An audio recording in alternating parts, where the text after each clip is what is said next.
s'est donné, mon Dieu s'est donné. je ne peux imaginer combien ça coûterait. À la croix, il a pris ma place. mon Dieu s'est donné. il a pris ma place, Il a pris ma place. Il a pris ma place. Oh, Jésus a pris ma place. Il a pris ma place. Oh oui, Il a pris ma place. Je rends grâce à Dieu qui nous permet d'être dans sa présence en ce jour, surtout de passer de tels moments. Amen. Amen. Je voudrais que tu t'amenes davantage de patience et que tu te disposes vraiment à l'écouter aussi te parler. Amen.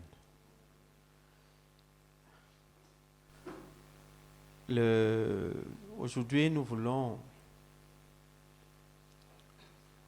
partager d'un thème qui a trait à toute notre destinée et rassure-toi que tu ne passes pas à côté.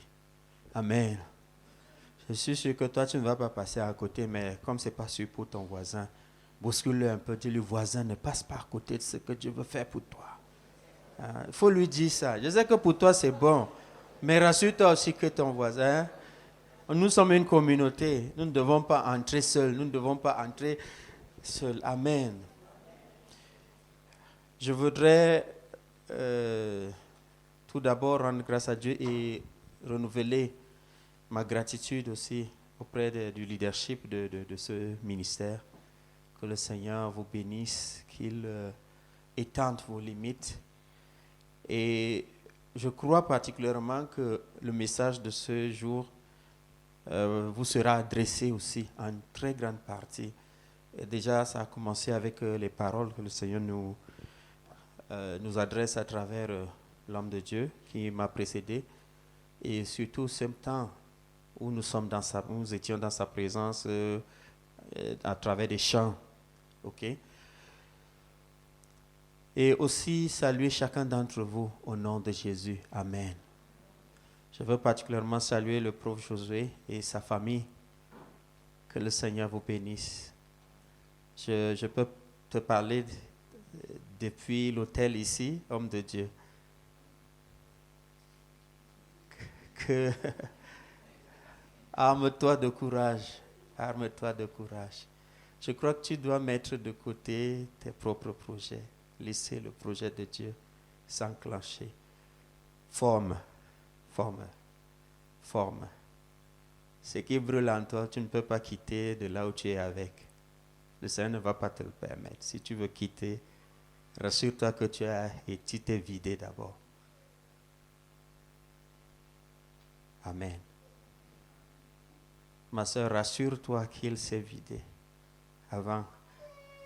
Sinon, ça va prendre du temps. Amen. Pendant que je me préparais ce temps, justement, le Seigneur me fait voir qu'il y aura beaucoup, en fait, que nous aurons à beaucoup être attentifs concernant nos propres vies. Amen. Comme le thème de l'année nous dit, focalise-toi sur l'essentiel. Sois focalisé, mon frère, ma soeur. Sois focalisé. Rassure-toi qu'en sortant d'ici, tu as saisi un message précis de la part du Seigneur que tu vas aller directement mettre en pratique. Que ce dimanche ne soit pas comme tous les dimanches où tu viens, tu suis un message, après, waouh, le message était bon, la louange alors c'était top. Ça là, ça n'effraie pas le diable, hein, tu sais ça. Mais c'est ce que tu fais qui va l'effrayer. Amen. Et je crois aussi en cette parole qui dit que c'est le moment pour que quelqu'un fasse un saut qualitatif dans sa vie. Amen. Sois donc focalisé. Parce que être focalisé signifie ne pas être distrait. Et tu comprends que ce n'est pas juste pour ce temps-ci, mais c'est pour toute ta vie. Ça signifie aussi ne pas perdre de temps pour des futilités ou bien pour des choses. Ou alors ne pas se laisser entraîner par la confusion au niveau des sujets. Amen. On va en parler. Aujourd'hui, le message aujourd'hui, justement, c'est ce que tu ne te retrouves pas en train de dire à un temps de ta vie, une saison, tu dis que ouais, c'est vrai que ce n'était pas qu'il fallait. Et que tu repartes maintenant rechercher des trucs, mais à ce moment, c'est trop tard. Le feu serait déjà souvent éteint. C'est pourquoi je dis que sois attentif. Amen. C'est pourquoi, vous voyez le thème, ne prends pas ta destinée au rabais. Beaucoup de choses font à ce que nous ne prenions pas toute, ou bien la totalité, la plénitude de notre destinée, ce que Dieu a prévu pour nous. Quand vous allez lire le livre de Juges, surtout, ou bien Josué et Juges, vous allez vous rendre compte qu'Israël n'a pas conquis tout Canaan. Pourquoi? À cause de la désobéissance, de la peur, etc. Rappelez-vous que même Jérusalem, la capitale des Jébusiens, c'est au temps de David qu'ils ont pu conquérir cela. C'est pourquoi on appelle Jérusalem la cité de David. C'est une histoire que nous allons lire dans la Bible, dans 2 Rois chapitre 13, les versets 14 et 19, à partir de laquelle nous allons étudier cet aspect de nos vies. Amen. Élisée était atteint de la maladie dont il mourut. Et Joas, roi d'Israël, descendit vers lui, pleura sur son visage et dit, mon père, char d'Israël et sa cavalerie. Élisée lui dit, prends un arc et des flèches. Et il prit un arc et des flèches. Puis Élisée dit au roi, bande l'arc avec ta main. Et quand il lui bandait de sa main, Élisée mit ses mains sur les mains du roi. Et il dit, ouvre la fenêtre à l'Orient. Notre Orient, c'est de ce côté, n'est-ce pas? Et il ouvre. Et il ouvrit. Élisée dit, tire! Et il tira. Élisée dit, c'est une flèche de délivrance de la part de l'Éternel. Une flèche de délivrance contre les Syriens. Tu battras les Syriens à Afek jusqu'à leur extermination. Voici le décret du Seigneur concernant Joas et Samarie. Ici, on parlait d'Israël du Nord. Il y avait déjà eu schisme. Ok? Le royaume de Juda, qui était composé de la tribu de Juda et Benjamin, composait le royaume du Sud, ou bien Israël du Sud et Israël du Nord, un peu comme Corée du Nord, Corée du Sud. D'accord? Élisée dit encore, prends les flèches. Et il prit les flèches. Élisée dit au roi d'Israël, frappe contre terre. Et il frappa 3 fois et s'arrêta. L'homme de Dieu s'irrita contre lui et dit, il fallait frapper 5 ou 6 fois. Alors tu aurais battu les Syriens jusqu'à leur extermination. Maintenant tu les battras 3 fois. Ainsi déclare la Bible. Amen. La parole.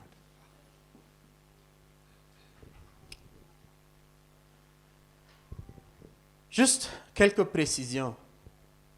Joas, le roi Joas ici, fils de Joachaz, était roi d'Israël, à ne pas confondre avec Joas, roi de Juda, du royaume du Sud, qui lui en était à sa 37e année de règne quand ce Joas y est monté au pouvoir du côté du Nord, à Israël du Nord.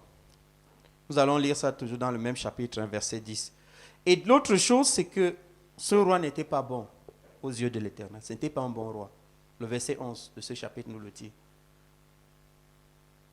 Vous avez, comme au royaume du Nord, la référence était David qui faisait du bien. On dit qu'il marchait sur les pas de David et autres. Au royaume du Sud, au royaume du Nord, il y avait une référence aussi, mais cette fois-ci un contre-exemple, Jéroboam. Il dit qu'il a marché sur les traces de Jéroboam, signifie que c'était catastrophique. Et ça a été une des caractéristiques du roi Joas. Mais, Toutefois, il eut la sagesse, il eut la sagesse de venir vers le prophète Élisée, qui était déjà mourant, qui devait prononcer ses dernières paroles. Vous savez que quand ça cuit là, on s'attrape, on s'accroche à tout, n'est-ce pas? Le faux Kodok disait quoi? On s'accroche même sur le dos du serpent. Ok? Et c'est ce qui arrive. Que ce soit nos voisins, que ce soit nous-mêmes ici. Quand il s'agit d'entrer dans les profondes du Seigneur, aller dans les choses profondes là, on dit leurs choses là. Mais quand ça cuit, on cherche les hommes de Dieu. Frère, prie pour moi. Aïe, aïe, aïe, aïe, ah. On va prier pour toi. Mais sauf que nous ne sommes pas les marabouts. Hello? La destinée que le Seigneur prépare pour toi, c'est que toi-même tu conquiers cela. Personne ne va conquérir ta destinée à ta place. Qu'on ne te trompe pas. Qu'on ne te trompe pas. Même les offrandes prophétiques. Hello?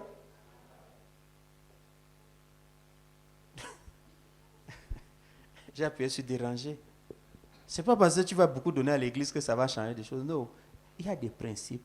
Toutes ces choses que tu fais, c'est juste pour te mettre dans des dispositions. Toi, te mettre dans des dispositions. Amen.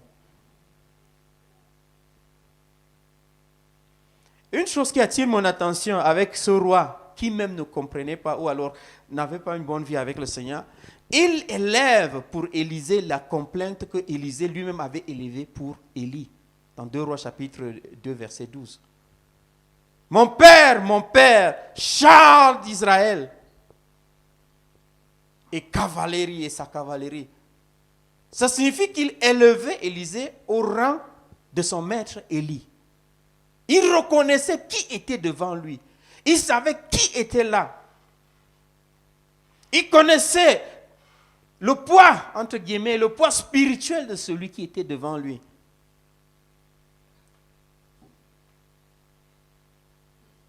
Voilà l'homme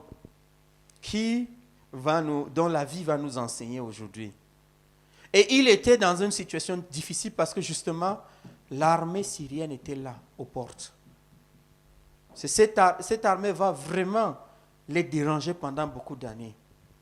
Et la parole qui est sortie, le rhéma, qui lui était adressé ici, c'est qu'ils vont battre jusqu'à leur extermination. Maintenant, une chose, ne confonds pas la déclaration du Seigneur, la destinée que le Seigneur prépare pour toi avec la réalité. Ne les confonds pas, c'est deux choses différentes. Ce que Dieu déclare, c'est ce qu'il a prévu pour toi. Mais la réalité, c'est ce que toi-même, tu vas réaliser. C'est pourquoi je dis, ne prends pas au rabais. Ne réalise pas cela à moitié. Parce que la Bible dit quoi? Canaan a été la terre promise. Amen. Mais Israël devait saisir Canaan par l'épée. Qu'on ne te mente pas. Tu vas prier, caribocher ou baribabacher, comme tu veux. Tu vas jeûner, faire le jeûne d'Esther ou même faire le jeûne de Jésus. De Daniel. Jeûne. Mais après, tu dois te lever et prendre ton épée là. Amen. C'est de ça que nous parlerons aujourd'hui. Quand le roi vient rencontrer Élisée, le prophète Élisée, c'est un prophète. Justement, il ne lui parlera que dans le langage où le Seigneur l'a placé dans son couloir, pas des actes prophétiques. Prends la flèche. La flèche, c'est le symbole, c'est une arme de guerre, n'est-ce pas? Et une arme offensive. Tire! Tire cette flèche. Quelle est la flèche que Dieu t'a mis entre tes mains? Dans quelle situation tu te trouves? Tu vas trouver qu'il y a une flèche précise pour cette situation-là. Amen. Dans une situation où quelqu'un a faim, tu ne peux pas aller te mettre à prier pour la personne alors que tu as l'argent dans ta poche ou bien tu as le 1000 à la maison. Ça n'a pas de sens. Hello? Les amis, arrêtons de vivre une vie chrétienne, je ne sais pas, inventée dans notre tête. Non. À l'Éternel, la terre et tout ce qui l'habite. le ciel et tout cela. Donc même la terre, ça appartient à l'Éternel. Attention. Comme nous, on a fait cadeau au diable là. Attention. Hello. C'est pourquoi Jésus, et je pense qu'on en a discuté tout à l'heure, quand les disciples disent oh, Jésus, apprends-nous à prier, Jésus leur dit quand vous priez, là, dites que ton règne, là, que le ciel là, vienne sur la terre. Quand tu pars comme ça, tu avances comme ça, les yeux, comme ça, Jésus dit que non, le temps que tu vas vivre là-bas, là, va arriver, mais pour l'instant, là, tu dois prendre ce ciel-là, amener ici. Des actes prophétiques, des choses que le Seigneur va te demander de faire. Quand on parle de prophétie ici, attention, on ne parle pas forcément, n'est-ce pas, de « ainsi parle l'Éternel », non. Ok? C'est tout discours émanant de l'inspiration divine et déclarant des desseins de Dieu. Ça s'appuie toujours sur la parole de Dieu. C'est Dieu lui-même, le grand Dieu créateur du ciel et de la terre, ne fait jamais rien sans sa parole. Et ce n'est pas toi qui vas faire exception à cela. Ok? Si quelqu'un te dit, ainsi parle l'Éternel, et ce qu'il a dit là, tu fouilles, tu ne trouves pas ici, mets de côté. Jette ça loin dans la vigne ou dans le vouri. Amen. Et ça a pour but soit pour reprendre, redresser, réconforter l'affligé et révéler des choses cachées. Spécialement, ça peut être par des prédictions d'événements futurs, oui. Mais beaucoup plus par l'exposition, la déclaration des choses qui peuvent être connues seulement par révélation divine. Il t'arrive d'avoir les yeux ouverts comme ça, mais ne pas voir, non? En tout cas, moi, ça m'arrive très fréquemment. Hello? Tu as déjà lu un verset plusieurs fois et puis un jour, tu lis le verset, bam! C'est comme si on vient d'inventer la Bible là devant toi. Que tu découvres, hey, mais pourtant c'est le même verset. Je vais vous dire, par exemple, Matthieu 28, 18 à 20. Tout pouvoir m'a été donné dans le ciel et sur la terre. Allez donc faire de toutes les nations des disciples, il n'a pas dit des chrétiens ou bien des membres d'église, des disciples, c'est-à-dire ceux qui suivent Jésus. Hein? Les baptisant au nom du Père, du Fils et du Saint-Esprit. Enseignez-leur à observer tout ce que je vous ai prescrit. C'est ça même l'essence d'un disciple. Observer et agir comme le maître. Et la fin dit, voici, je suis avec vous tous les jours jusqu'à la fin du mois. J'avais lu, je ne sais pas combien de fois. Et puis un jour, quand je suis avec vous, mais mon esprit s'est focalisé sur le « je suis ». Je me rends compte, je suis avec vous, ça signifie encore Emmanuel. Il nous ramène au départ encore. Dieu avec nous. Donc dans tout ce que vous allez faire, je suis avec vous. Je suis Emmanuel. Mais même cela, dans je suis avec vous, c'est deux choses. Il y a d'abord le je suis, qui n'est pas qu'un verbe conjugué, mais qui est aussi le nom de quelqu'un. Hello? Et ce je suis là, maintenant, est avec nous. Et de l'autre côté, je suis est une locution répétée plusieurs fois dans la Bible qui donne des promesses. Je suis le pain de vie, je suis la porte des brebis, je suis la résurrection et la vie, je suis la vérité, le chemin, la vérité et la vie. Je suis la lumière du monde, je suis l'étoile brillante du monde, je suis... Et donc, mes yeux s'ouvrent. Et puis, la Bible me dit, regarde, toutes les promesses que tu peux trouver dans la Bible sont contenues dans ces promesses-là. C'est le résumé de toutes ces promesses-là. Quand tu seras confus, ne sachant par où aller, il dit, je suis le bon berger, je veux te guider. Quand tu auras faim et soif, que ce soit de la justice, que ce soit même du repos, que ce soit de quoi que ce soit, il dit, oui, je suis le pain de vie, je suis l'eau de vie, je suis le chemin qui va te guider. Ça semble juste un verset, n'est-ce pas? Mais ce verset est devenu une prophétie pour moi. C'est une révélation. Bon, on aime parler de Réma, d'accord. Bon.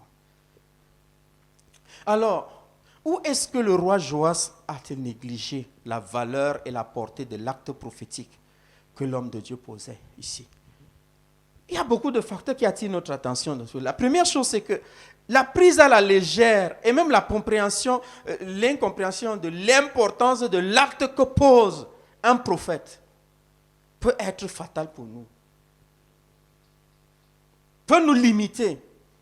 Quand je dis un prophète ici, je ne parle pas forcément de quelqu'un, comme de Dieu, reconnu comme tel, n'est-ce pas? Quelqu'un qui déclare quelque chose de la part du Seigneur.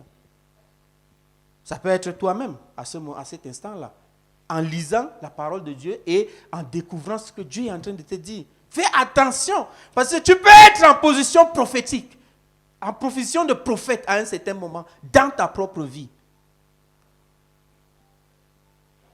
Jésus n'a-t-il pas fait de nous des prophètes et des rois, des sacrificateurs? 1 Pierre 2, verset 9 nous le dit, n'est-ce pas? D'après Jésus, tu es prophète parce que c'est l'attribut qu'il te donne à travers l'acte de la croix. C'est dans la nouvelle identité qu'il t'a donnée. Sache donc être prophète de ta vie. Sache donc avoir les paroles que Dieu veut de toi dans ta bouche. Cesse de déclarer des choses inutiles.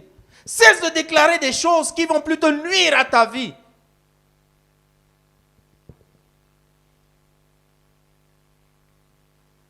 Nous passons très souvent à côté des opportunités de propulsion de notre destinée, soit par ignorance, soit par négligence, soit même par incrédulité, ou même par distraction. Je me rappelle un jour, c'était une période où j'avais un temps de méditation, mais qui se transformait vraiment en autre chose. Où le Seigneur me montrait des choses, j'écrivais seulement. J'écrivais. À la fin, j'ai dit, Seigneur, ça là, c'est pas moi. Il fallait dire ça à telle autre personne. Je rejetais parce que je me voyais insignifiant, incapable. Pourtant, il y a un exemple dans ma Bible qui me dit que Dieu ne se trompe pas de personne. Quand il appelait quelqu'un vaillant héros, la situation physique de la personne me montrait qu'il était dans la plus petite des tribus et même parmi la dernière famille. Donc vraiment, c'est sûr que Dieu s'était trompé. Jusqu'à ce qu'ils ont fait des tests. Avant même le test des toisons. C'est-à-dire des peaux de bêtes, n'est-ce pas? Il y avait d'abord les tests pour voir est-ce que la personne là même est vraie. Attends, je vais amener le sacrifice. Tu attends ici. Si je viens, je te trouve ce que tu es vraiment de Dieu et tout ça. Bon, Dieu l'a aidé dans sa foi. Je prie aussi que nous aussi, nous acceptions l'aide du Seigneur dans notre foi, qui nous galvanise chaque jour. Amen. La distraction, surtout la distraction peut être quelque chose qui nous éloigne de l'accomplissement de notre destinée, du plein accomplissement de notre destinée. Et c'est pourquoi le thème de cette année-là, soit focalisé, est très important à prendre en compte. Dans tous les domaines de ta vie, même dans ta vie professionnelle, sois focalisé. Dans ta vie familiale, sois focalisé. Ne sois pas dispersé. Je m'en vais ouvrir ici une parenthèse. Pour beaucoup qui mettent une cloison entre leur vie ici, c'est... Excuse-moi, homme de Dieu, je vais juste emprunter ton nom. Ça, c'est le Joseph, père de famille. Bon, ici, c'est le Joseph, chef de service à l'université. Et là, c'est le Joseph, le voisin des gens qui ont même les mosquées à côté d'eux. Ici, c'est le Joseph, le gars Mousgoum, le grand frère et autres. D'accord. Mais on va voir un autre visage de Joseph partout. Joseph partout. Il va changer de face. Hello? C'est le même. À l'église ici, le révérend Joseph, c'est aussi lui. Il n'y a pas de cloison. Même ta vie professionnelle, c'est un ministère. C'est le ministère que tu rends. Pourquoi? Parce que la Bible dit quoi? Tu es la lumière du monde. Tu es le sel de la terre, la lumière du monde. C'est-à-dire, là où tu es, tu dois assaisonner. On est en service 24 heures sur 24. Quel que soit l'endroit où on est. C'est pourquoi quand Tu es dans un endroit précis, tu te comportes d'une façon, et puis quand tu viens à l'église ou bien quand tu regardes les frères, tu commences à te comporter. Sache que c'est toi-même que tu es en train de tromper ici. Ce n'est pas Dieu. Tu ne peux pas tromper Dieu. C'est le même Dieu qui est là où tu te caches là aussi. C'est le même Dieu qui est là où tu trompes là. C'est le même Dieu. Nous autres, on ne va pas voir. Quand on va te rencontrer, on va toujours sourire et te saluer, frère tel ou bien sœur tel. Non, on va toujours faire ça parce que bon, quoi, ça ne nous concerne pas, c'est entre toi et lui. Pour Josué, c'était la conséquence de sa mauvaise vie. C'est pourquoi il ne pouvait pas comprendre ce moment important de sa vie. Élisée, en train de lui délivrer ses dernières paroles. Ce n'était pas Géasi qui était là. Hein? Hello? Ça encore, c'est une autre histoire. Parce que lui, a encore grillé sa destinée à cause de quoi? À cause des miettes, des jetons. À cause de l'argent. Des choses. Quand tu meurs, on t'enterre et puis après, les gens chament dessus. Oh, Jésus. Est-ce que tu me comprends même quand je parle là? Hello? Est-ce que tu me suis même? C'est-à-dire, on est prêt à compromettre notre vie, à compromettre notre destinée à cause des choses futiles, inutiles. Inutiles. Parce qu'on cherche le travail. On veut le travail. On veut le travail. Comme ça, on est prêt à mettre de côté la parole de Dieu ou bien la volonté de Dieu parce qu'on veut le travail. Je sais que ce n'est pas facile. Hein? Non. Moi qui vous parle, ça n'a jamais été mon rêve d'être ici devant vous. Jamais. Mon rêve a toujours été d'être un grand professeur d'université dans le domaine de l'électronique, particulièrement dans le domaine du traitement des signaux. Pardon? En plus. Voilà. Ou à Taïwan, je sais. Ça a été une bagarre pour accepter cette vie. Mais je me rends compte que c'était la parfaite chose que Dieu avait pour moi. Je n'ai pas besoin de faire l'effort. Est-ce que tu me suis même? Je n'ai pas besoin de faire l'effort. Pourquoi? Parce que je découvre que c'était la nature que Dieu avait mise en moi. Ça ne suffit pas que souvent je n'ai pas envie d'emprunter la voiture comme papa joue. Non, ça va venir. Hello, ça va venir. Mais c'est avec le temps. Amen. Pour comprendre les actions prophétiques que Dieu t'envoie, ok? Et je rappelle encore, dans ce contexte, tu peux être toi-même le prophète là, ok? Pour comprendre cela, il faut être habitué aux choses spirituelles. Il faut être habitué aux choses spirituelles. Si tu viens seulement, ce n'est qu'à l'église, lors des cultes, que tu entends les choses spirituelles, ou bien tu entres en contact avec les choses spirituelles. Ne t'attends pas à ce que ta vie soit extraordinaire. Je suis désolé de te le dire. Ça doit être un style de vie. Ça doit être un style de vie que même quand tu es en train de marcher, tu es avec des gens et subitement les gens se rendent compte que tu n'es plus avec eux. Parce qu'il y a un sujet plus supérieur à ce que vous êtes en train de discuter. Que tu prennes du temps avec le Seigneur. C'est ce que le Seigneur attend de nous. La Bible te dit donc, en fait, si tu dois apprendre à être sensible aux choses spirituelles, à la voix du Saint-Esprit, parce que ce n'est que par le Saint-Esprit qu'on peut comprendre et saisir ces choses. Justement, c'est ça le prophétique aussi. Si tu mets ton intelligence dedans, que tu maîtrises, ça devient de la manipulation. Parce que ça doit être entièrement la volonté de Dieu, la direction que Dieu donne. C'est pourquoi souvent il peut y avoir des bagarres dans ton cœur. Est-ce que c'est même ça? Une voix vient qu'on fait, oui, c'est ça même, mais parce que ça va à ton désavantage. Mais fais. La Bible dit quoi? Si donc vous êtes ressuscité avec Christ, cherchez les choses d'en haut où Christ est assis à la droite de Dieu. Affectionnez-vous aux choses d'en haut et non à celles qui sont sur la terre. Pourquoi? Car vous êtes morts et votre vie est cachée avec Christ en Dieu. Colossiens 3, 1 à 3. Deuxième chose aussi, concernant Joas. Après la première déclaration d'Élisée concernant la victoire, ça devait déjà attirer l'attention de ce roi que, attention, il y a quelque chose d'important qui est en train de se passer ici.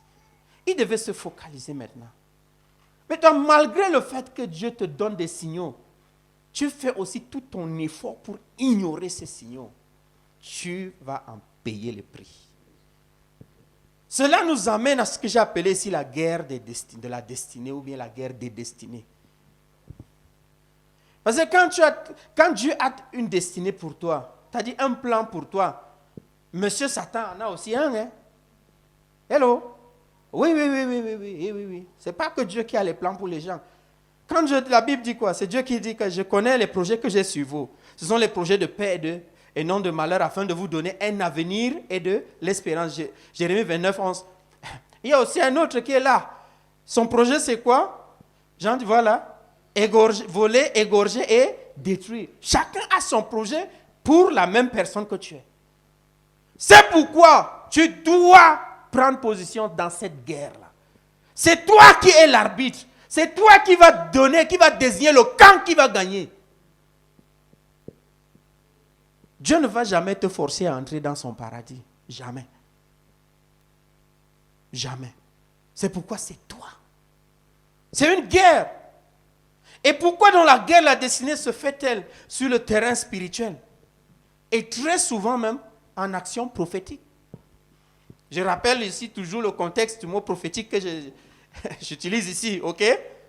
Déclaration du Seigneur, n'est-ce pas? Il faut savoir que l'importance de la domination et des actes prophétiques est quelque chose à prendre très au sérieux. C'est vraiment important de savoir que tu dois dominer et c'est toi qui as la clé de ces choses-là. C'est toi. Nos voisins, ils ont compris. Hein. C'est pourquoi vous allez voir leurs hôtels un peu partout. Je me rappelle une parole qu'ils ont dite à quelqu'un vers Mundou là-bas. Ça nous a été rapporté par Modibo Magadi. Au-dessus du Tchad, ils sont venus dans un village en majorité chrétien et animiste. Ils ont construit une mosquée et puis c'est peut-être je pense que c'était une famille qui allait là-bas et autres, les gars du Nord qui venaient. Alors une femme a pris le courage de demander à cet homme-là. Elle dit que ici il n'y a pas de musulmans, pourquoi construire donc la mosquée? Il dit que pour l'instant il n'y a pas de musulmans. Mais, plus tard, tes petits-enfants vont venir prier dans cette mosquée. Oui.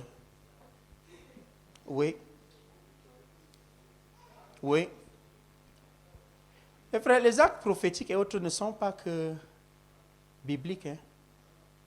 Qu'est-ce qu'on appelle les incantations, d'après vous? Ce sont des déclarations entre guillemets prophétique, d'un autre genre. C'est pourquoi fais attention à ce qui sort de ta bouche. Hein. C'est aussi une loi naturelle, une loi spirituelle naturelle là, qui dit quoi? La mort et la vie sont au pouvoir de la langue. Bon, en passant, qui trouve la femme a trouvé le bonheur là, c'est la suite de ce verset. Hein. Ça signifie que c'est lié aussi à ce verset là. Hello! Voilà, pour les célibataires, continuez de déclarer que vous êtes des bons célibataires. Après, ne nous cherchez pas à vous prier pour vous. J'ai fait les clins d'œil à des gens, ils m'ont compris.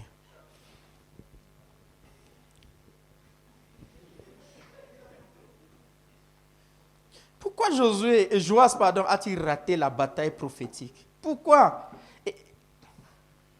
Et ainsi a-t-il compromis sa propre destinée et celle de tout Samarie. Pourquoi? L'immaturité spirituelle est un élément. Tu ne peux pas rester là, bébé spirituel, chaque jour. Même pour prendre des décisions, tu dois d'abord aller consulter l'homme de Dieu. Prie pour moi. Pardon. Venez, on prie pour des choses sérieuses. On gagne en temps. C'est vrai, non? Faisons les choses au sérieux. Nous, on veut maintenant voir qu'est-ce qui va faire que d'ici 10 ans, nous ayons la domination de ce pays. Que nous ayons des ministres parmi nous, là. Les DG qui sont là, pas pour aller servir leur village. Hein. Vous partez, après vous organisez que les meetings de marche de soutien dans vos villages pour dire merci. Je vais retirer tout ce que j'ai dit. Moi, je vais vous dire, vrai. Vous n'êtes pas là pour servir un village. On n'est pas ministre de son village. Ne tombons pas dans la déformation politique qu'on a ici dans notre pays. On est député de la nation, on est ministre de la nation. Tu me suis, non? C'est comme ça aussi que tu es prophète de la nation. Tu es ambassadeur pour Christ dans la nation. C'est pourquoi si ta vie chrétienne n'a pas un impact sur la nation, tu n'es pas du tout chrétien. Je répète. Si ta vie chrétienne n'a pas d'impact dans ton quartier, là où tu vis dans ta famille, c'est que tu n'es pas du tout chrétien. Bon, je sais que toi tu as suivi, mais ton voisin, lui, n'a pas bien compris. Je vais encore répéter pour lui. Il dit que si ta vie, le fait que tu sois chrétien, n'apporte pas une plus-value dans ton quartier, c'est-à-dire chez tes voisins, chez tes frères, chez même les gens qui passent seulement, c'est que tu n'es pas du tout chrétien. Pourquoi chrétien signifie quoi? Disciple de Christ. C'est-à-dire celui qui fait comme Christ. Christ faisait comment? Regarde si tu fais comme ça. Alors tu sauras si tu es chrétien ou tu n'es pas chrétien. En passant, beaucoup d'entre nous ici, on a besoin de se repentir. On a besoin de se repentir. Même ton propre esprit, non, même ta conscience même, n'est-ce pas, atteste à ton esprit que tu n'es pas encore enfant de Dieu. Si c'était vrai, pourquoi est-ce que ta conscience te fait des heures supplémentaires? Il faut chaque fois venir le régler, le calmer, pas des actes, pas de ceci. Ça signifie que tu n'es pas du tout chrétien. Pas encore. Peut-être tu es membre d'une église, c'est différent, n'est-ce pas? Puisqu'au Cameroun, l'église est une association. On parle d'association religieuse. OK? C'est reconnu comme association. C'est pourquoi ça relève du ressort du ministère de l'administration territoriale. OK? Là-bas, la personne ne peut juger quoi que ce soit. Dans mon église d'origine, il est dit que si déjà tu as fait 3 mois là-bas et que tu as adhéré, tu as pris la carte de membre, tu es déjà membre. Donc tout ce que les gens font, tu as aussi le droit de faire dans l'église comme pleinement membre. Mais maintenant, est-ce que tu es aussi membre de l'église universelle, la vraie église, c'est-à-dire le corps de Christ? Ça, c'est la question. Heureusement que le Seigneur te donne et nous donne encore l'opportunité chaque fois de reprendre notre route, de nous relever, de revenir à lui. Amen. Qu'est-ce qu'on peut comprendre de cette expérience de Joas? Essayons d'analyser comment est-ce qu'on compromet de nos jours notre destinée. Et là, par là, tu pourras voir si ta destinée est déjà compromise ou pas. Mais aie aussi en esprit que Dieu, c'est le Dieu du recommencement. C'est lui qui est le Créateur. Amen. Donc, il te donne encore l'opportunité de restaurer les choses. Amen.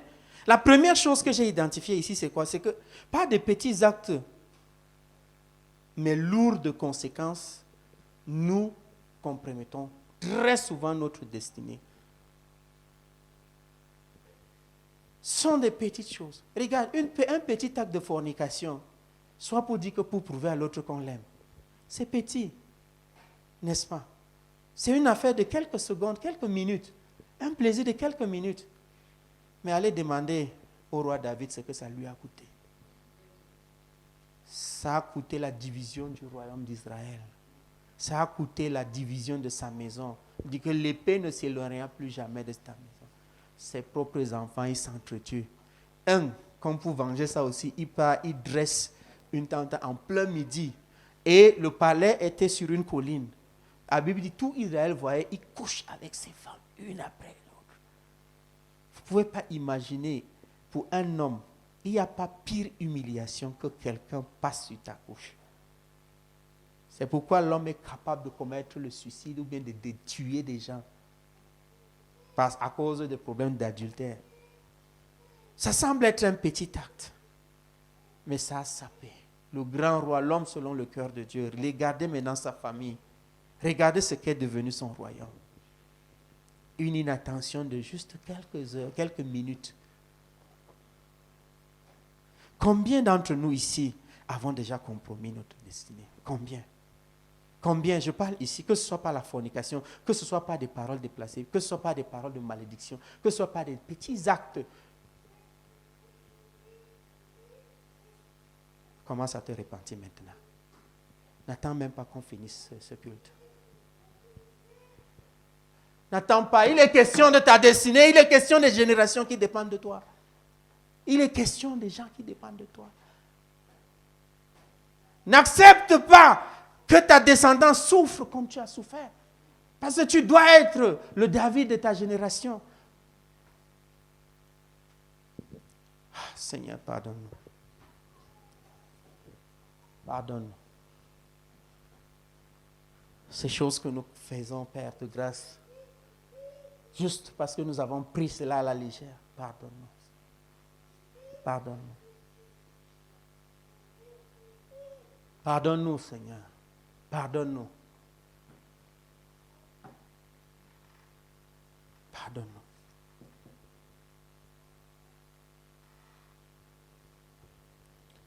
Tu avais commis l'avortement. Tu disais que c'est un petit acte. C'était pour cacher. Mais tu ne peux pas cacher un péché par le péché. Maintenant, regarde tes nuits d'insomnie.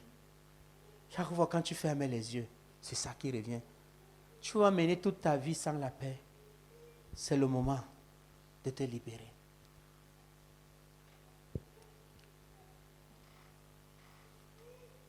C'est le moment de te libérer.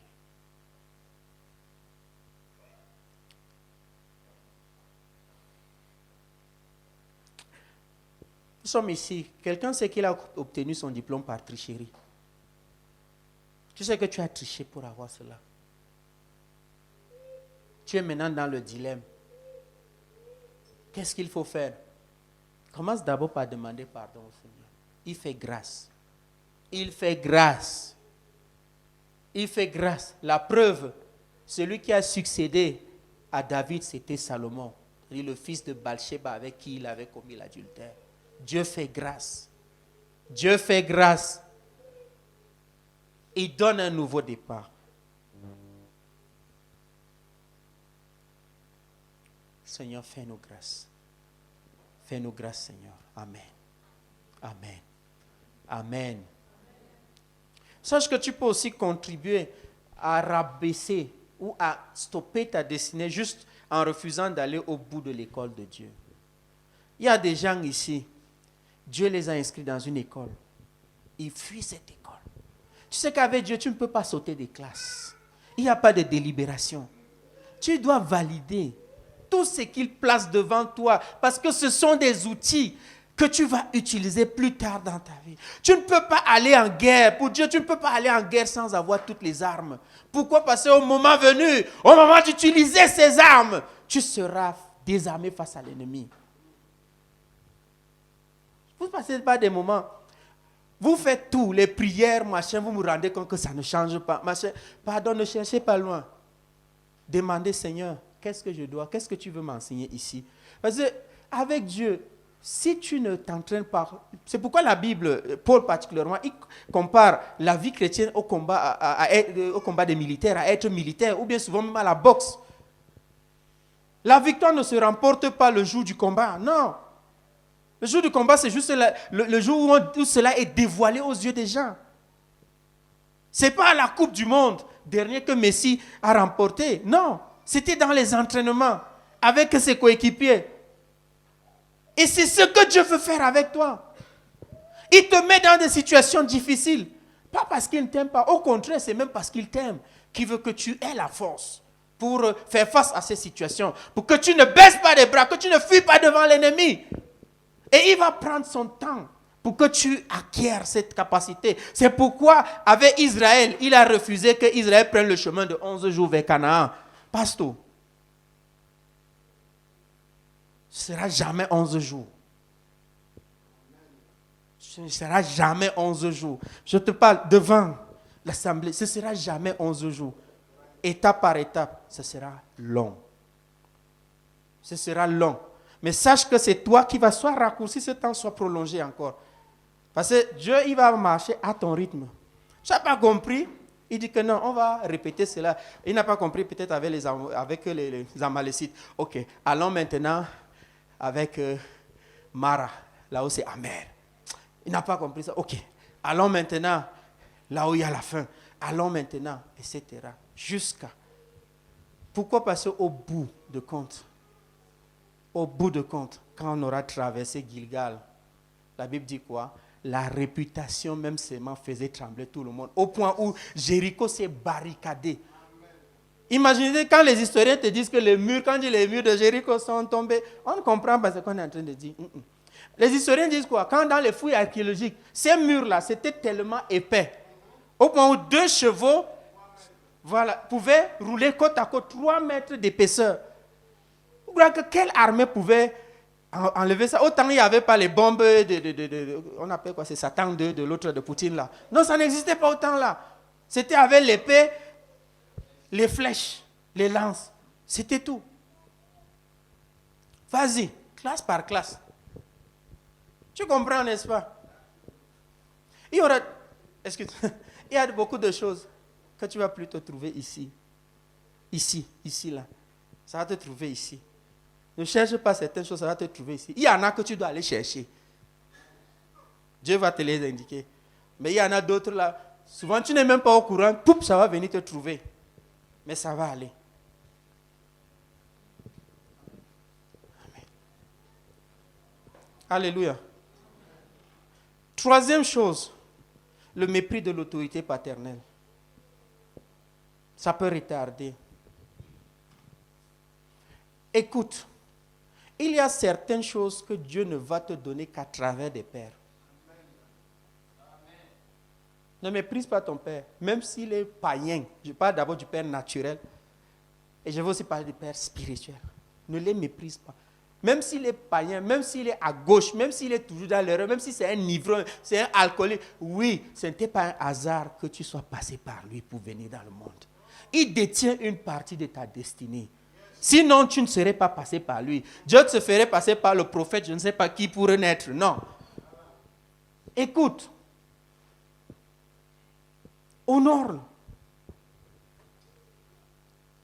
Honore.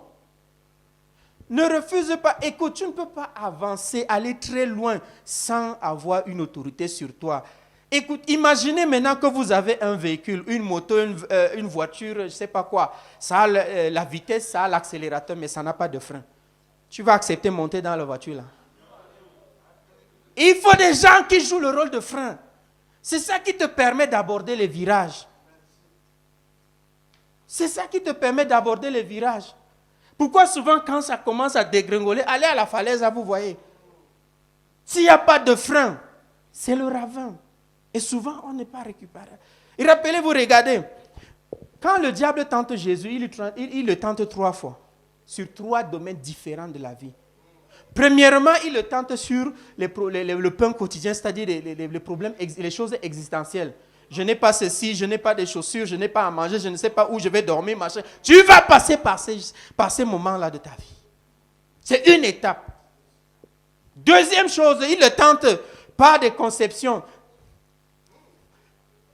En termes de gloire, je veux aussi, je veux être aussi, c'est là. Il montre tous les royaumes, dit que je vais te donner. Fais attention, ça va t'amener là où Dieu ne t'a pas appelé. Parce que tu veux vite acquérir ces choses.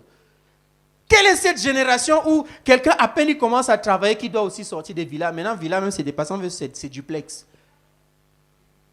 C'est quoi? C'est quoi? Après, on va dire le pays est gâté. Non, le pays n'est pas gâté, c'est toi qui as gâté le pays. Allez, on va faire comment? Continue comme ça, tes enfants, eux, ils vont aller vivre plutôt dans l'arbre.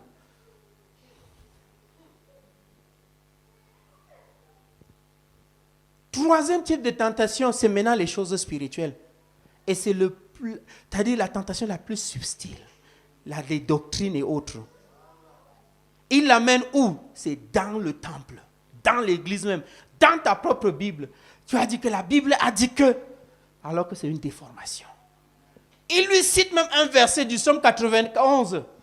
Car il a dit qu'il enverrait des anges pour te porter. Mais c'est dans le psaume 91. Mais hors de contexte, c'était fini.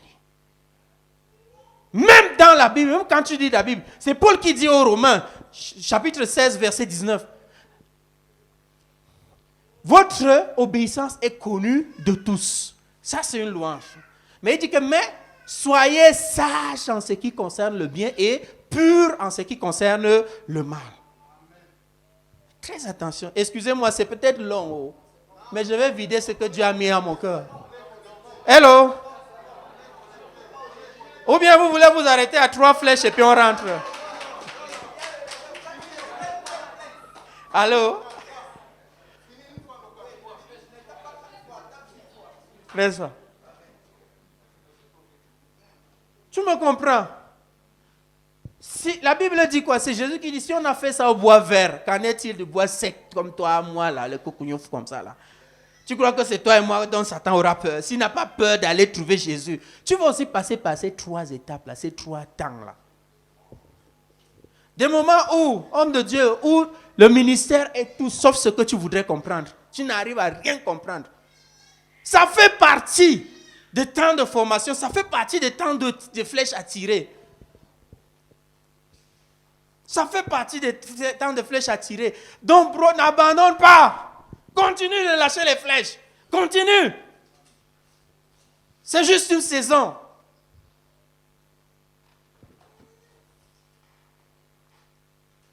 Ne néglige pas les bénédictions parentales. L'autorité, mais aussi les bénédictions. N'avancez pas sans avoir le backup de ceux qui ont l'autorité dans vos vies. Ne le faites pas, s'il vous plaît, ne le faites pas. Regardez Israël, parce que ils ont raté le truc là, l'épisode de l'espionnage. Ils ont dit que tout ce que Dieu a dit est vrai. Oui, il a dit qu'on va prendre ceci. Il a dit que je serai ministre pour sa gloire, je serai ceci. D'accord. Mais l'affaire là, c'est dur. Tout est corrompu, le pays s'est pourri. Non, c'est impossible maintenant. Il dit que, ah bon, comme tu as dit là, tu vas donc mourir. Il dit que non, dans ce cas, on va donc aller. Tu as dit que non, je ne suis plus avec vous. Regardez, c'est ça le problème avec nous. Nous voulons avancer sans Dieu. Nous voulons laisser notre cœur s'exprimer. Pendant plus de 100 ans, Israël est allé adorer dans la tente d'assignation sur les monts de Gabaon là-bas sans l'arche de l'alliance. Il a fallu que David, après qu'il a pris maintenant le règne sur tout Israël, qu'il aille chercher là-bas à la frontière à Kiryat Yarim pour ramener. Et la Bible dit que Dieu réside sur le propitiatoire. Ce n'était pas juste symbolique. C'était la présence réelle de Dieu. 1 Chronique 13, verset 6.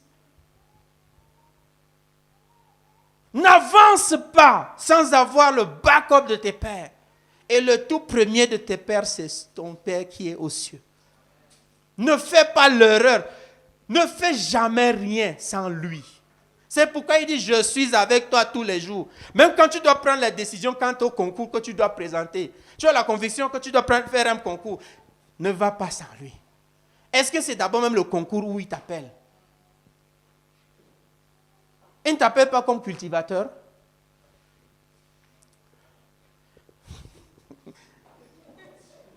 Autre chose, le refus d'aller en profondeur dans les relations avec Dieu. Souvent parce qu'on connaît le coût que ça va nous demander. On connaît le prix à payer, qu'on va être séparé des amis. On va être même traité de tout et de rien. On ne veut pas s'engager, on ne veut pas aller là-bas. Reste là, tu seras superficiel. Tu auras aussi une destinée superficielle. Tu n'entreras pas dans les profondeurs. Comme Israël l'a fait. On n'a pas tout vaincu, Canaan, parce qu'il y a des moments où on avait peur des Anakites. Il n'y avait pas assez de Caleb parmi eux, qui lui réclament plutôt d'aller trouver les fils d'Anak là. La 6e chose que j'ai relevée ici, c'est la négligence de la loi des saisons. Voilà encore là où tous nous avons des problèmes. La loi des saisons veut quoi? Toute chose s'accomplit en son temps. Et il y a ce qu'on appelle des temps favorables. Par exemple, ce temps-ci, c'est un temps favorable pour la libération de l'Afrique. Si les Africains ratent, Dieu seul sait combien de décennies, peut-être même encore de siècles, on va encore passer. Tout comme il y a des moments favorables que Dieu t'envoie pour faire des choses précises. Et c'est pourquoi tu dois apprendre à aller dans les profondeurs avec lui, être spirituel, pour comprendre, pour discerner ces choses-là. Pour savoir, oh non, maintenant, ici, là, ce n'est pas le temps de prier, c'est le temps de s'aimer. Le temps de s'aimer. Isaac a connu cela, n'est-ce pas? Dans toute sa famille, eux, ce sont des Mbororo, des nomades. Et la règle, c'était devenu maintenant comme règle depuis son grand-père Abraham, d'ailleurs même depuis son arrière-grand-père Terah. Quitter pour aller là où l'herbe est plus verte. Comme on le fait ici maintenant, n'est-ce pas? On traverse là où c'est un peu plus vert, n'est-ce pas? Quand c'était chaud avec la famille, il avait voulu faire comme son père Abraham avait fait, ou bien comme son père, comme son grand-père Terah avait fait. Il voulait prendre la route de l'Égypte. En passant, en ce temps-là, l'Égypte, c'est-à-dire l'Afrique, c'était le mbeng de leur temps. Hein? En passant. Pour ceux qui croient qu'ici, c'est toujours pourri, machin là. Hello! Il y avait un temps où nous aussi, on était mbeng. 1000 ans. Et moi, j'ai la ferme conviction qu'on le sera encore. Oui. Parce que la manière dont on vit là-bas, là, tout est contrôlé, même ton compte bancaire. Ça signifie que si on veut t'attraper, on n'a pas besoin d'aller loin. On saisit seulement tes comptes, c'est fini. Mais la Bible dit quoi? Il devait s'arrêter et semer. Et la Bible précise en disant que cette année, il a semé, il a récolté au centuple. Il y a des moments où, au lieu de fuir, Dieu te demandera de s'aimer. Ne me dis pas quel type de semence, comment s'aimer, machin. Je ne connais pas ça, c'est géré entre vous. Ça ne me regarde pas.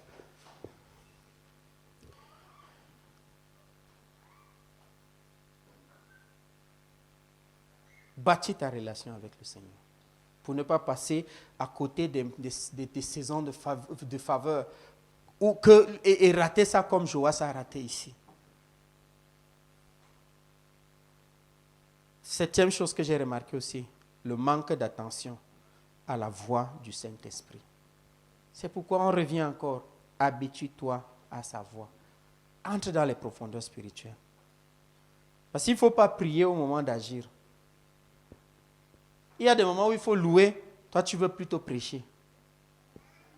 Il y a des moments où il faut te taire et écouter, toi tu veux plutôt parler. Parce que tu es éloquent. Il y a des moments où il faut arrêter, rentrer en retraite, entrer dans le repos. Toi tu veux toujours commencer à travailler. Il y a des moments où tu dois dormir simplement. Tu veux improviser une nuit de prière. Après tu seras malade. Tu vas commencer à lier les démons, machin. Les démons vont aller porter plainte là-bas contre toi. Tu les lis pour rien. Parce qu'on va dire quoi? Diffamation. Oui. Ta santé va commencer à dégrader. Tu vas dire que c'est parce que je suis attaqué. Vous avez des amis comme ça. C'est un ami très proche comme ça. Là. Il dit, gars, on me combat, on me combat. Or, dans le fond, nous, ses amis, on voudrait lui dire que non, on ne te combat pas, frère. C'est toi qui m'aimes. Il ne comprenait pas. Vous ne pouvez pas. Tu ne sais pas comment t'en prendre avec les aînés, avec les pères. Tu ne sais pas comment contrôler ton langage. Tu ne sais pas quel acte poser et quand il faut se retenir et autres. Après, tu vas dire qu'on te combat comment? Non, tu ne vas pas chercher. C'est toi-même qui es allé chercher ta chicotte. Alléluia. Je voudrais terminer en livrant aussi, en partageant ce que le Seigneur me mettait à cœur pendant que j'étais en train de prier pour ce temps concernant la communauté évangélique. Je disais que peut-être une partie sera adressée aussi au leadership. En rapport avec ce message, dans 2 Rois chapitre 4, verset 1 à 7, la veuve qui est venue voir le prophète Élisée, elle avait des problèmes de dette. C'était l'héritage qu'elle avait reçu de son feu mari, qui, de surcroît, était un homme de Dieu, prophète reconnu. Mais le seul héritage qu'il avait laissé à sa femme et ses enfants, c'était les dettes. Une dette colossale. Au point où les créanciers étaient venus pour vendre les enfants et récupérer leur argent. Quand il est venu crier au prophète, le prophète lui a demandé quelque chose. Il dit, vous pouvez lire 2 Rois chapitre 4, verset 1 à 7. Première chose, ce sont 2 questions qu'il a posées. Que veux-tu que je fasse? Que veux-tu?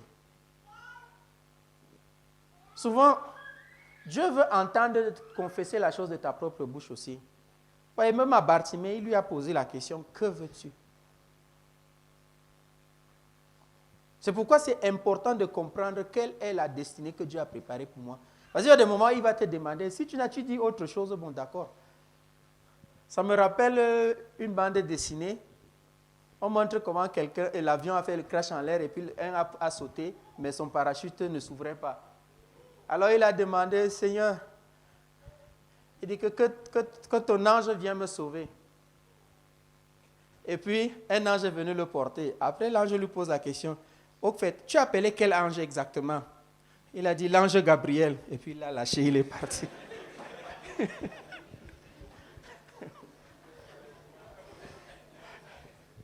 C'est logique, n'est-ce pas? L'ange Gabriel, lui, il était un messager. Son rôle, ce n'est pas venir de sauver, c'est venir sauver. Pas un ange protecteur. S'il avait appelé l'archange Michael, encore d'accord. Bon, c'était une bande dessinée, mais ça nous passe un message. Amen. La deuxième question, il dit, qu'est-ce que tu as dans ta maison? Elle a dit seulement une huile. Vous savez, Dieu ne va pas utiliser quelque chose d'autre que ce qu'il a déjà mis en toi pour accomplir ta destinée. Il ne va pas inventer des choses, non. Pourquoi? Parce que dès le début, depuis la création, il avait déjà préparé des choses, il avait tout disposé. À tel enseigne que tu ne viennes pas lui dire que moi j'ai été défavorisé dans la vie. Ceux qui disent que j'ai été défavorisé, j'ai ceci, enlevez ce mensonge de votre tête. Dieu n'a défavorisé personne. En une chose quand même, les hommes, les grands de ce monde ont quand même raison, parce qu'ils sont alliés à la parole de Dieu. Tous les hommes naissent égaux. Amen. Elle dit qu'elle n'a que l'huile, mais ça suffit. Dieu dit, va prendre les vases. Va prendre, emprunte chez tes voisins, machin. Remarquez, et quand Dieu dit rentre, ferme ta porte. Tant qu'il y avait encore les vases, l'huile coulait dans la petite boîte là. L'huile ne fait que couler. Il remplissait les gros bidons avec une petite. C'est-à-dire un petit flacon comme ça remplissait des bidons. On met de côté, on met de côté. Après un temps, elle crie à son fils, envoie l'autre bidon. Le fils dit, maman, les bidons sont finis. Pap, l'huile s'est arrêtée. Ce que j'entendais, c'est quoi? L'huile de Dieu ne cessera de couler que quand vous n'aurez plus de vase vide à remplir. Ça va couler. Ça va couler.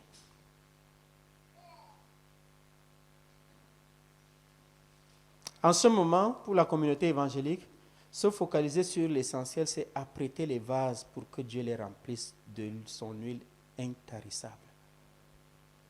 Et c'est la saison là qui arrive déjà, qui est même déjà arrivée. Le passage qui me montait à cœur pendant ce moment, c'est celui de Jean chapitre 7, versets 37 à 38. Le dernier jour, le jour de la fête, Jésus se tenant debout s'écria, « Si quelqu'un a soif, qu'il vienne à moi et qu'il boive. Celui qui croit en moi, des fleuves d'eau vive couleront de son sein, comme dit l'Écriture. » Ensuite dit qu'il parlait ainsi du Saint-Esprit. Je ne sais pas quelle direction cela vous donne, mais je parle à des hommes matures, des hommes de qui moi je reçois chaque jour. Amen. Parce que c'est vrai, pendant ce temps, je vois une grande effusion, une très grande eau venant de la communauté évangélique. Quand le temps viendra, et ce sera bientôt, ce sera comme une explosion. Alors, apprêtez les vases qui vont recueillir cette eau. Ils doivent aller vers les nations et les arroser. Préparez le plus grand nombre de vases possible. Préparez la communauté évangélique de cette année avec un peu plus et encore plus de rigueur et d'attention pour ne pas passer à côté de l'essentiel, pour ne pas rabaisser ce que Dieu a prévu. Car, quelle que soit la quantité d'eau qui va couler, les vases ne peuvent retenir que la capacité de leur contenance. Et Dieu, n'étant pas un Dieu de gaspillage, il arrêtera donc. Au nom de Jésus, Amen.